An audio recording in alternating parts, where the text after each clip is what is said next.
कि बरखा और बर्फबारी की संभावना च, होय यानी मौसम अभी ठंडू च। जी यख चटकता हुई घाम च, लेकिन आप सभी को बनना है कि ये बदलता मौसम में भी आप अपन सेहत को ध्यान जरूर रखें। होय तो आप भाई तो ये बतौला कि आज को जो कार्यक्रम च 7 बजे तक चलनो च, जी रोज ही चले, होय है ना। तो ममता जी आप दगड़ छन मिथा जान दिया और सुना उत्तराखंड का प्रादेशिक समाचार।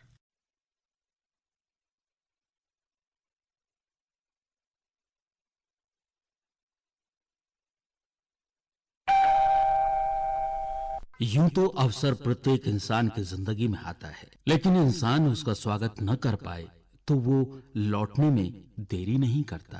कार्डिनल।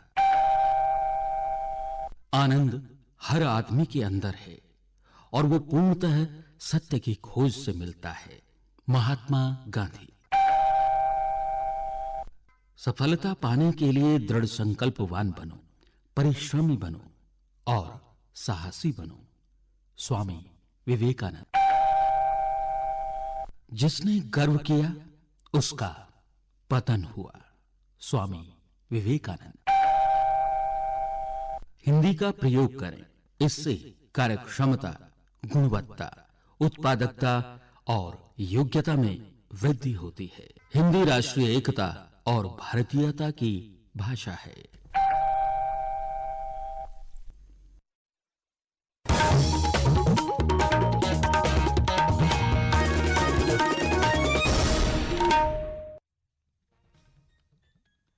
नमस्कार। आकाशवाणी देहरादून से प्रस्तुत हैं प्रादेशिक समाचार। पहले मुख्य समाचार। प्रधानमंत्री नरेंद्र मोदी ने कहा सरकार लोगों की आकांक्षाओं और अपेक्षाओं से प्रेरित है। टिहरी हाइड्रो डेवलपमेंट कारपोरेशन में पंपिंग स्टोरेज प्रोजेक्ट का कार्य मार्च 2024 तक पूरा होने की संभावना। टिहरी जिलाधिकारी ने G20 सम्मेलन की तैयारियों को लेकर अधिकारियों को निर्देश दिए। और स्वास्थ्य सचिव ने चंपावत में जिला अस्पताल का दौरा किया। उन्होंने बंद ICU को फिर से शुरू करने के निर्देश दिए। समाचारों के साथ मैं नीता कांडपाल। अब समाचार विस्तार से। प्रधानमंत्री नरेंद्र मोदी ने कहा कि उनकी सरकार लोगों की आकांक्षाओं तथा अपेक्षाओं से प्रेरित है और सरकार मुद्दों का स्थायी समाधान ढूंढने के लिए पूरी प्रतिबद्धता के साथ कार्य कर रही है। श्री मोदी ने आज संसद की संयुक्त बैठक में राष्ट्रपति के अभिभाषण पर धन्यवाद प्रस्ताव पर चर्चा की। उन्होंने कांग्रेस पार्टी पर जमकर निशाना साधा और आरोप लगाया कि कांग्रेस के शासन ने देश के 6 दशकों को बर्बाद कर दिया, जबकि छोटे छोटे देशों ने सफलता की ऊंचाइयों को हासिल किया। प्रधानमंत्री ने कहा कि देश की जनता की समस्याओं को दूर करना कांग्रेस की जिम्मेदारी थी, लेकिन पार्टी कभी गंभीर नहीं रही और उनकी प्राथमिकताएं भी अलग थी। प्रधानमंत्री ने कहा कि दुनिया में भारत के मोटे अनाज की ब्रांडिंग बने, इसके लिए सरकार ने UN को मिलेट्स ईयर मनाने के लिए पत्र लिखा। ये मोटे अनाज की खेती करने वाले किसानों को हमने विशेष स्थान दिया। हमने UN को लिखा कि मिलेट ईयर मनाइए, दुनिया में भारत के मोटे अनाज की एक ब्रांडिंग बने, मार्केटिंग बने और उसके सुविचारित रूप से अब उस मोटे अनाज को श्री अन्न के रूप में, जैसे श्रीफल का महात्म्य है वैसे ही श्री अन्न का महात्म्य बने और छोटे किसान जो पैदावार करते हैं उनको उचित दाम मिले, ग्लोबल मार्केट मिले, देश में क्रॉप पैटर्न में परिवर्तन आए।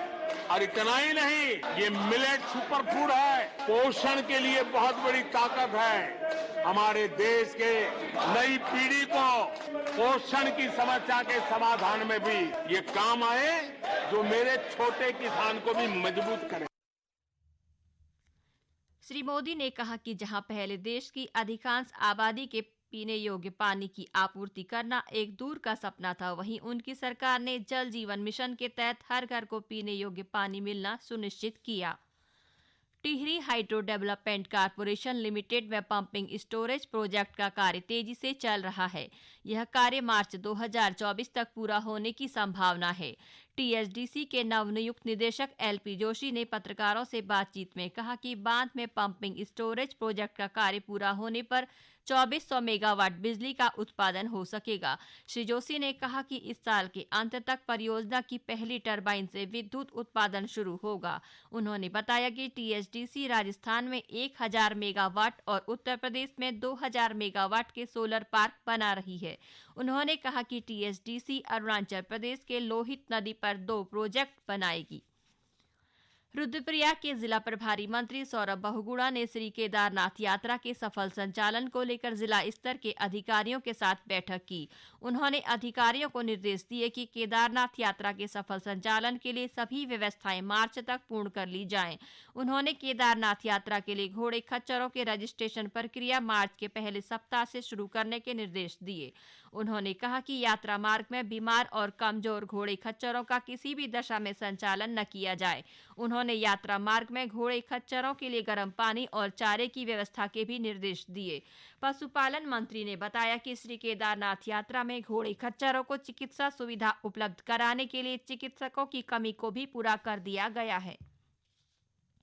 कुमाऊं मंडल के आयुक्त दीपक रावत ने आज अल्मोड़ा जिले में सभी विभागों की समीक्षा बैठक की। उन्होंने कहा कि वन भूमि के चलते जिले के अनेक विकास कार्य रुके हुए हैं। उन्होंने कहा कि लापरवाही बरतने वाले अधिकारियों के खिलाफ कार्यवाही की जाएगी।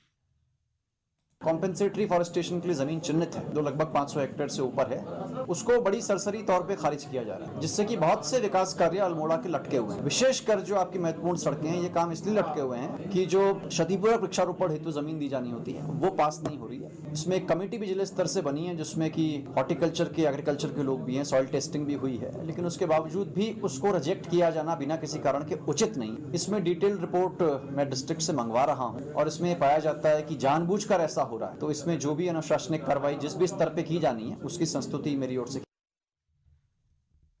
ये समाचार आकाशवाणी केंद्र देहरादून से प्रसारित किए जा रहे हैं। टिहरी जिले के नरेंद्रनगर में प्रस्तावित G20 सम्मेलन की तैयारियां जोरों पर हैं। जिलाधिकारी सौरभ गहरवार ने आज नरेंद्रनगर क्षेत्र का निरीक्षण कर अधिकारियों को आवश्यक दिशा निर्देश दिए।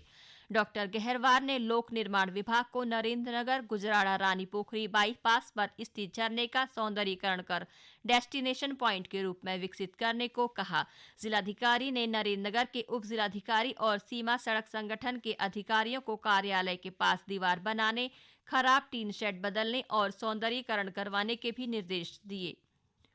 उच्च शिक्षा मंत्री डॉक्टर धन सिंह रावत ने कहा कि प्रदेश के 15 राजकीय और निजी विश्वविद्यालयों में G20 सम्मेलन से जुड़े विभिन्न विषयों पर सेमिनार आयोजित किए जाएंगे, जिसमें मुख्यमंत्री, सांसद, प्रभारी मंत्री, स्थानीय विधायक सहित अन्य जनप्रतिनिधियों के साथ ही वैज्ञानिक विषय विशेषज्ञ और शोध छात्र विशेष रूप से शामिल होंगे। उन्होंने बताया कि G20 की थीम के अंतर्गत 10 विषयों वैश्विक व्यापार, खाद्य सुरक्षा, जलवायु परिवर्तन, डिजिटल कौशल, सतत विकास, स्वास्थ्य, कृषि, ऊर्जा, पर्यावरण तथा भ्रष्टाचार विरोध पर विश्वविद्यालयों में अलग अलग कार्यक्रम आयोजित किए जाएंगे। उन्होंने कहा कि इसके लिए कुमाऊं विश्वविद्यालय के कुलपति प्रोफेसर N.K. जोशी को नोडल अधिकारी बनाया गया है। स्वास्थ्य सचिव आर राजेश कुमार ने चंपावत जिले का दौरा किया। उन्होंने जिला अस्पताल की स्वास्थ्य सुविधाओं का जायजा लेकर अधिकारियों को आवश्यक दिशा निर्देश दिए। स्वास्थ्य सचिव ने कहा कि सरकार का प्रयास कुमाऊं में स्वास्थ्य सेवाओं की जानकारी व इसका लाभ आम जनमानस तक पहुंच सके। उन्होंने लोगों से सरकार की विभिन्न योजनाओं का लाभ लेने की अपील की है। उन्होंने बंद ICU को फिर से शुरू करवाने के अधिकारियों को निर्देश दिए। चंपावत में जो डिस्ट्रिक्ट हॉस्पिटल है वहाँ के फैसिलिटीज़ का मौका मुआयना किया।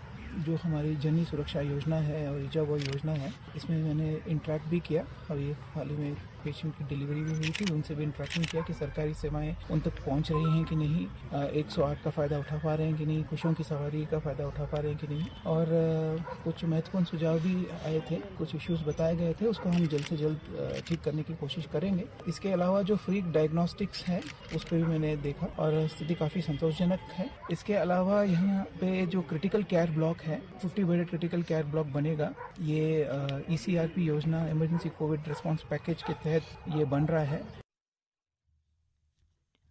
मौसम विभाग ने अगले 48 घंटे के दौरान प्रदेश के देहरादून, उत्तरकाशी, चमोली, रुद्रप्रयाग, बागेश्वर और पिथौरागढ़ जिलों में कहीं-कहीं हल्की से मध्यम बारिश होने के साथ ही ऊंचाई वाले क्षेत्रों में बर्फबारी की संभावना जताई है। राजधानी देहरादून समेत राज्य के अन्य जिलों में कहीं-कहीं दोपहर बाद से बादल छाए हुए हैं। मुख्यमंत्री पुष्कर सिंह धामी ऊधम सिंह नगर जिले के खटीमा के थारू राजकीय इंटर कॉलेज में परीक्षा पे चर्चा कार्यक्रम में शामिल हुए। इस दौरान मुख्यमंत्री ने छात्रों के प्रश्नों का जवाब देते हुए कहा कि परीक्षा से घबराने की जरूरत नहीं, कठिन लगने वाले विषय को अधिक समय दीजिए। शिक्षकों दोस्तों के साथ टॉपिक पर विषय पर विस्तार से चर्चा करनी चाहिए। उन्होंने कहा कि किसी भी विषय को कठिन नहीं मानना चाहिए, बल्कि एक पाठ के बाद दूसरे पाठ को इस प्रकार लेना चाहिए कि कुछ अच्छा और नया सीखने को मिल सके।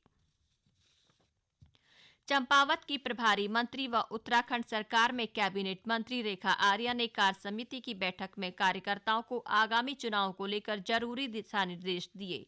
उन्होंने आगामी चुनावी रणनीति को धार देने के साथ ही ठोस कार्य योजना को अंतिम रूप दिया। उन्होंने प्रदेश सरकार के कामकाज की समीक्षा के साथ ही सरकार व संगठन में सामंजस्य भी चर्चा का मुख्य एजेंडा में शामिल करने को कहा। प्रभारी मंत्री ने कहा कि केंद्र व राज्य सरकार की जन कल्याणकारी योजनाओं को सभी लोग हर व्यक्ति तक पहुंचाएं। नवोदय विद्यालय कक्षा 6 में प्रवेश के लिए 15 फरवरी तक आवेदन कर सकते हैं। जवाहर नवोदय विद्यालय पीपलकोटी के प्राचार्य आर सिंह ने बताया कि वर्ष 2023-24 के लिए कक्षा 6 के लिए आवेदन की अंतिम तिथि 8 फरवरी रखी गई थी, जिसको विस्तारित करते हुए अब 15 फरवरी किया गया है। पांडिचेरी में आयोजित Nagesh trophy national blind cricket tournament में शामिल होने के लिए उत्तराखंड राज्य दृष्टिबाधित क्रिकेट टीम देहरादून रवाना हो गई। नेशनल ब्लाइंड क्रिकेट टूर्नामेंट के लीग मैच 11 से 15 फरवरी तक होंगे। उत्तराखंड टीम ग्रुप डी में खेलेगी, जिसमें उत्तराखंड के अलावा पांडिचेरी, हरियाणा, गुजरात और मध्य प्रदेश की टीमें शामिल हैं। टीम के कप्तान अमनदीप ने कहा कि टीम की कड़ी मेहनत से उसका मनोबल ऊंचा है। उन्होंने कहा कि टीम क्वार्टर फाइनल के लिए अवश्य क्वालिफाई करेगी। अंत में मुख्य समाचार एक बार फिर। प्रधानमंत्री नरेंद्र मोदी ने कहा सरकार की आकांक्षाओं और अपेक्षाओं से प्रेरित है। टिहरी हाइड्रो डेवलपमेंट कारपोरेशन में पंपिंग स्टोरेज प्रोजेक्ट का कार्य मार्च 2024 तक पूरा होने की संभावना।